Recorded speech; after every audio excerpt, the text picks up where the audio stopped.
হাসপাতালে এসেছি আমি আমার বাচ্চাকে দেখানোর জন্য। আসার পরে আমি ইমার্জেন্সিতে গিয়ে দেখি যে ডাক্তার নেই। পাশের রুমে দেখলাম যে ডাক্তারের যে নার্সটার যে চেম্বার আছে ওইখানে ডাক্তারবাবু নিজেই অসুস্থ, অক্সিজেন লাগিয়ে বসে আছে। তখন নার্সদেরকে জিজ্ঞেস করলাম, বলছে ডাক্তারবাবু নিজেই অসুস্থ। এখন আমি ভাবছিলাম কি আমি নিজে কি ডাক্তারকে আমার নিজের চিকিৎসার জন্য কি ডাকবো, নাকি ওনার সুস্থতা আমরা কামনা করব। তখন জিজ্ঞেস করলাম যে উনি কখন থেকে ডিউটি করছেন।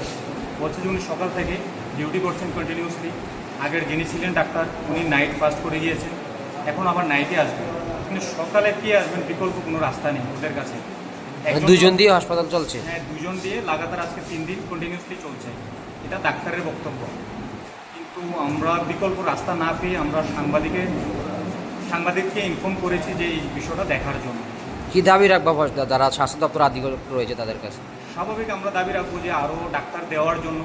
এই কারণে দেওয়ার জন্য, আজকে ডাক্তার নিজেই অসুস্থ, তাহলে অন্যজনকে সে কীভাবে পরিষেবা দেবে, সেটা তো একটা স্বাস্থ্য দপ্তরের কাছে আমাদের প্রশ্ন থাকবেই।